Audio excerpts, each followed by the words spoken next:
ગંગો કુળ તજી મથુરા તજી સાગર કિનારે જઈ વસા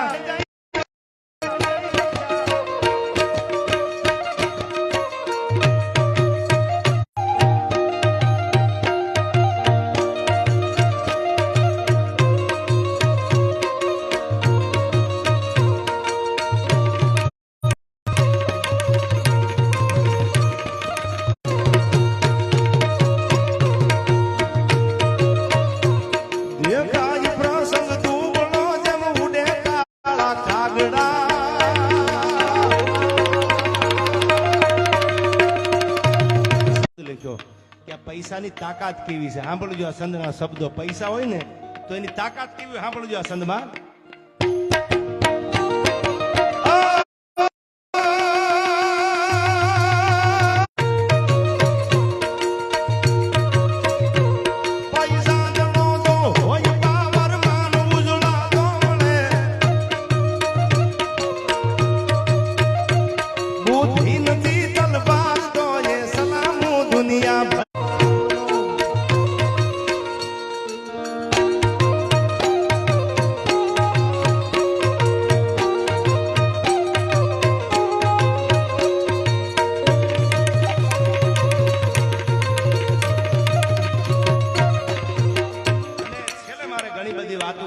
પણ 2014 અને 15 એક દીકરીને અને એના બાપના અને દીકરીના માના પ્રેમને મેં અમદાવાદની સિવિલ હોસ્પિટલમાં મામા સરકાર નજરે નજર જોયો છે.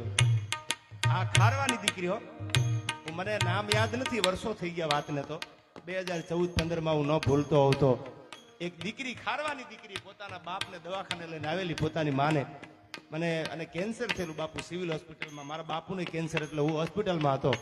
પણ એ દીકરી જે પોતાના મા બાપ માટે જેને સેવા કરી છે, ગરીબ ઘરની દીકરી, અને કાળ પૈસા નહીં, જો સિવિલ હોસ્પિટલમાંથી રજા આપે ડોક્ટર, બધા સાયન્સ શીખ્યા કે દવાઈઓ આપીને, એટલે વળી પાછું બસમાં બેહવાનું, બસમાંથી ફરતા ફરતા ઠેઠ માંગરોળના દરિયા કિનારે કાંઠે આવવાનું. પણ એ દીકરીનો પ્રેમ જોયો મેં મા બાપ ઉપર, એ દીકરીનો પ્રેમ જેનો ભાવ હતો, ત્યારે એમ થતું કે આ જગતમાં ક્યારેક દીકરી એવું કામ કરે છે કે જ્યાં દીકરો ટૂંકો પડે. અને દીકરીને મેઘાણીએ એટલે જ શીર્ષક આપ્યું છે કે દીકરી નહીં, એવા કારણે જો દીકરી આવીને ઉભી રહે તો દીકરી દીકરી નથી, દીકરો થઈને કામ કરે છે યાર. પોતાના મા બાપ માટે, પોતાના પરિવાર માટે દીકરી એક ઘરને નહીં, દીકરી બે ઘરને તારે છે. અને એ માટે મારે આગળ ઉપર પ્રસંગ નાનો એવો કેવો છે, પણ આ છંદ મને પેલા યાદ આવે છે, કારણ કે બધોય ડાયરો હલકીને હામો હોકારા આપે છે. અને મને તો એવું લાગે છે કે આ જુવાનડા તો બધા ઘાયલ થઈ ગયેલા છે માંગરોળમાં.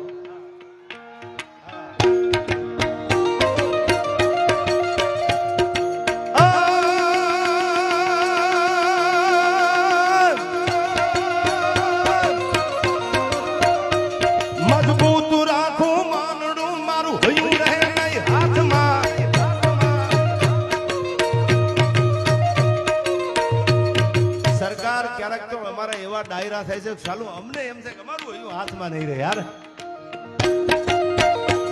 મજબૂત રાખો માનડું મારું હયું રહે નહીં હાથમાં.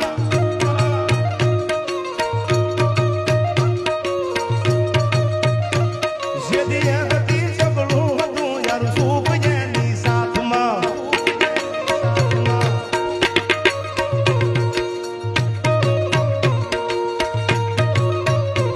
મજબૂર થઈ જીવવું રહ્યું ને દર નો આવતી, આદર ગુમાવેલ પોરા મન યાદ ચારણ આવતી, મન યાદ જેની આવતી આવતી.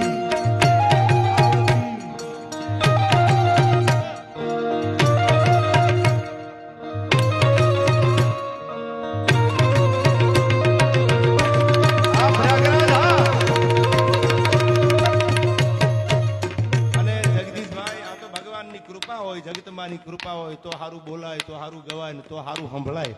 તમે બધા બેઠા છો એ સમજદાર છો એટલે આવા કાર્યક્રમમાં બેઠા છો. ઘણી વાર કહું છું, કેટલાય રૂપિયાવાળાના, કરોડપતિના છોકરા મુંબઈના બિયર બારમાં મુજરા ઉપર પૈસા ઉડાડતા હોય છે. એથી તો જેટલા બેઠા છે એટલા ડાયા છે યાર. સારા કામમાં, ધર્મના કામમાં જયારે પૈસા નાખતા હોય એનો અમને આનંદ હોય, એનું મને ગૌરવ છે આયા. ત્યારે મને આ છંદ યાદ આવે છે આયા. કેવો પ્રેમ કર્યો છે આપણી સૌરાષ્ટ્ર, આપણું કાઠિયાવાડ, આપણું હાલાર, આપણો બરોડો, આપણું ગુજરાત છે. એમાં પ્રેમ ગિરિભાઈ જેવો તેવો નબળો ન હોય. આ પ્રેમ કરે ને તો મરદની છાતીએથી પ્રેમ કરે, કોઈના બાપની બીક રાખ્યા વગર. કેવો પ્રેમ હોય હવે સાંભળજો. પડઘા હજી પડે છે. ક્યાં પડે?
જેમાં સ્વાભિમાન, જેમાં સરળતા છે.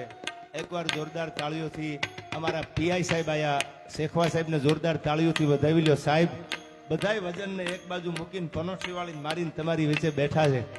આ આવી સરળતા આવો પ્રેમ છે ને એના અમે ચાહકો છે. બાપુ કરોડોપતિ તો દુનિયામાં બધાય છે, રૂપિયા બધે આગળ છે, અને હાજી હાજી કરીને પગમાં હોહરવા નીકળીને આપણે ડાયરા કરવા ગમતા નથી. તો ભાગમાં હોય તો આવે ને, ભાગમાં ન હોય ને પ્રજા પાપની થાય, ગમે એટલું ભેગું કર્યું હોય તો બાપુ વ્યૂ જવાનું છે. પણ આવા અધિકારીઓ છે એના અમે ચાહકો છે. આવા પોલીસ અધિકારીઓ જેનામાં સરળતા હોય, જેનામાં નમ્રતા હોય, જેનામાં વિવેક હોય, એના અમે ચાહકો છીએ. અને સરકાર મેં આમ તો આજે જ હજી મામા સરકારના આંગણે આવ્યો, મેં દર્શન કર્યા મામાના, પણ મને એવું લાગ્યું કે સારું સરકાર તો આયા જ છે યાર.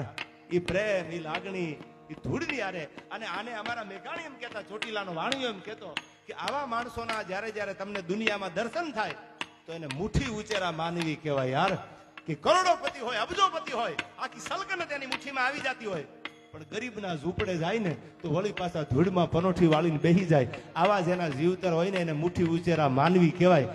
અને આવા જો આ પરગણામાં કહ્યું તો અમારી મામા સરકાર છે યાર.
ગોવિંદ